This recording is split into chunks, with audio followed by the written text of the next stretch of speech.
Hello, I'm Zoe and welcome back to my channel. If you're new here, welcome to the shit show. Today I'm going to be talking about the 10 books that I read while I had COVID. So at the beginning of April, I set a TBR for the week and I was like, you know what, I'm going to crack out these 10 books in 1 week. And then the world said, fuck you. The entire family had COVID. Actually, I don't know if that's 100% true. I don't think the pets had COVID. They took care of us. My husband had it for a couple days before any of us had any symptoms. And then my older son Carter and I both had symptoms on the Friday. And then on the Saturday, Carter woke up feeling fine. I still felt like shit. And our younger son Noah had symptoms on Saturday.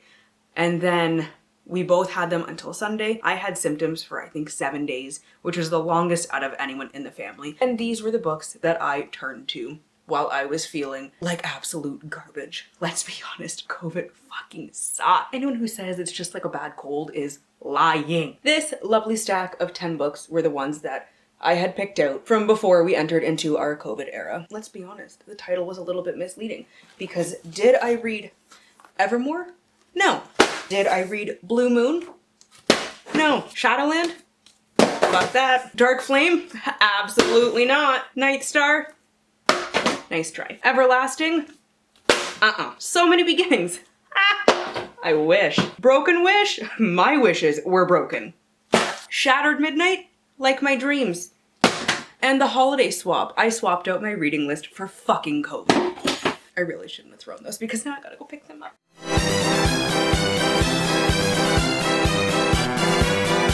Yeah, not one single page was read in the entire 7 days that I had COVID. But I did finish these books, so I will still talk about them. It took me the entire month of April and I think a bit of May to finish these. I don't remember the order that I read them in. Actually, that's a lie. I absolutely do remember. Wow, first time I've remembered something in years. Anyways, I started with So Many Beginnings by Bethany C. Morrow, which is a Little Women, I almost said Little Mix Women.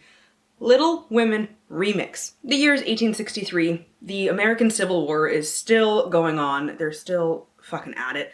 And the March family flees to the freed people's colony of Roanoke. I'm assuming that it follows the March sisters in Little Women, but I've never read Little Women and honestly I have no desire to. But the sisters, Meg, Jo, Amy, and Beth are all featured in here. Honestly, I think it's the same sisters. Maybe they're missing someone, I don't know. And it follows their story after they move to this freed people colony. Meg is a teacher who wants to find love of her own and start a family. Jo is a writer whose words are too powerful to be contained. Beth is a talented seamstress searching for a higher purpose. And Amy is a dancer ready to explore life outside of her family home. I thought this was good, but it was the first book I read after I had COVID, so I was a lot slumpy. So the first half was very, very slow for me, but I really think that is a me problem and I do want to reread this one day.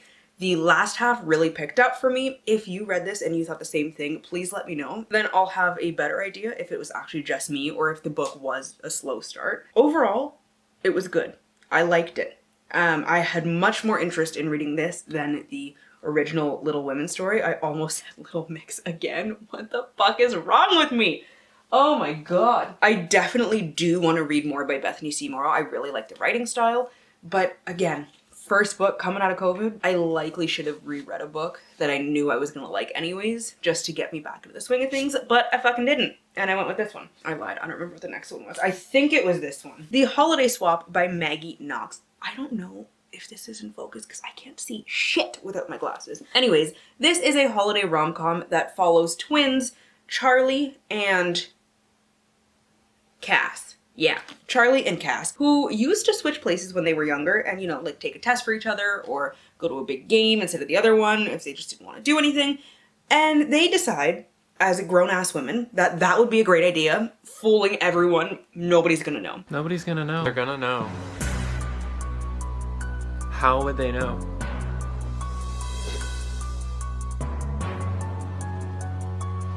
How would they know?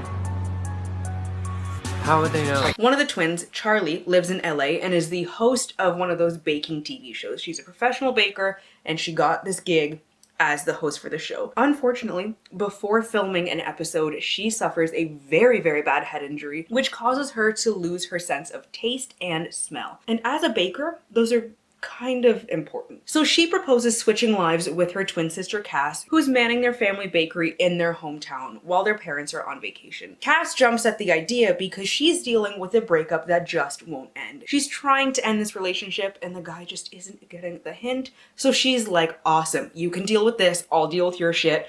Let's do it. And honestly, it might have been a little easy peasy, but throw in a gorgeous firefighter and a gorgeous physician who start falling for these two women, thinking that they are the other twin, which kind of complicates things a whole lot. Will this whole identity swap be a recipe for disaster or a recipe for getting their lives back on track? It was super cute. I really enjoyed it. Yes, I read it in April, not around Christmas, but you know what? I'm all for holiday stories, holiday movies, anything wintry. I'm a hoe for those stories all year long. It's one of my favorite times of year, and I just eat that shit up. It was cute. I really liked it. It really did read and feel like a Hallmark Christmas movie or a Netflix Christmas movie, like just super, super cheesy, and that's exactly my kind of thing. I really enjoyed this one. Oh no, it bent! This is what I get for throwing my shit around like an idiot. Next up, I have the first two books in the Mirror series, written by 4 different authors: Broken Wish by Julie C. Dow and Shattered Midnight by Danielle Clayton. This series follows a family over 4 different generations, so you can know about each book without it spoiling the other one. And you can read them individually. I wouldn't recommend it just because like it makes more sense if you read them in order. But if you really wanted to, I think you'd be fine. So this first one, Broken Wish, is set in Germany in 1865. Yeah.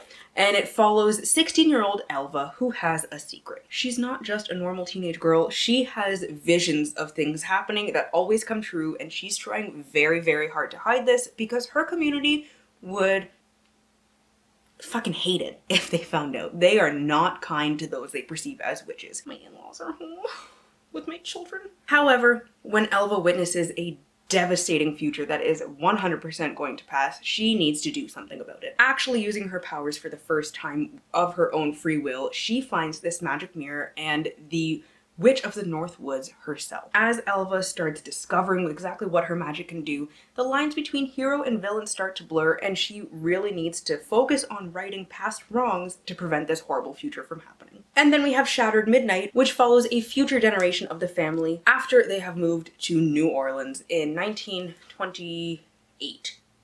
Yes. This follows Zora. I'm not going to say who she's related to in the first book because I don't want to give any of that away. And she arrives in New Orleans with not much more than a bag of clothes, a pair of enchanted shoes, and a beautiful singing voice. Zora's running away from a tragic accident that happened because of her magic, and she just wants to blend in, forget about it, and be a normal girl, while also avoiding her overbearing aunt and her mean-spirited cousins. What's the girl to do? Except turn to music as an escape, which is highly frowned upon, 1, as a black woman in 1928, 2, as a woman in 1928. Oh, they did show up. Found a friend. I didn't hear them knocking. Anyways, I don't know where I was.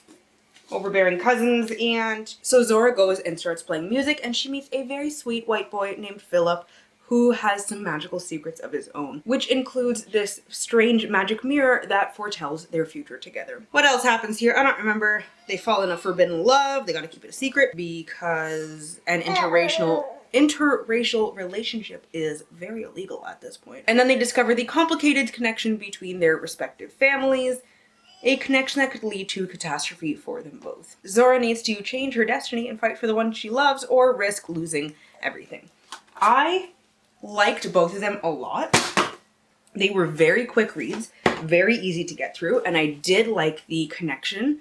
I enjoyed both of their writing styles. I've read one other thing by Danielle Clayton, but I haven't read anything by Julie C. Dow, and I definitely want to read more from both of them. And finally, I have the Immortal series by Alice Noel, which includes Evermore, Blue Moon, not that one, shit, Shadowland, Dark Flame, here we are, Night Star, and finally, Everlasting.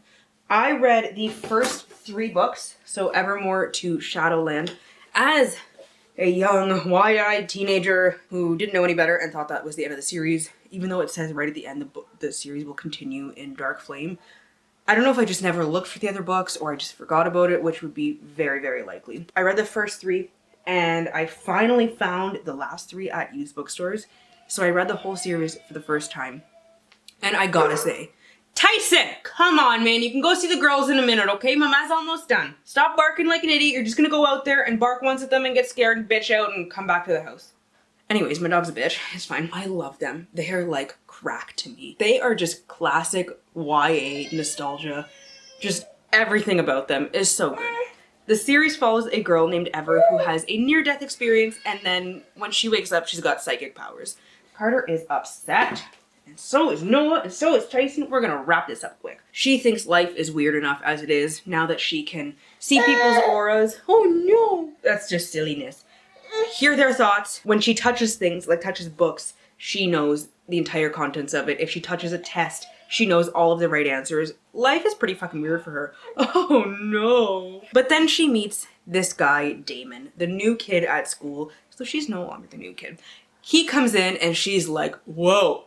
First of all, he's super hot. Second of all, he kind of like shuts her brain off in the best way. She no longer has the hum of everyone's voices or whatever when he's near. She wants to know why. As Ever is drawn, did I say her name is Ever? I don't remember, but her name is Ever.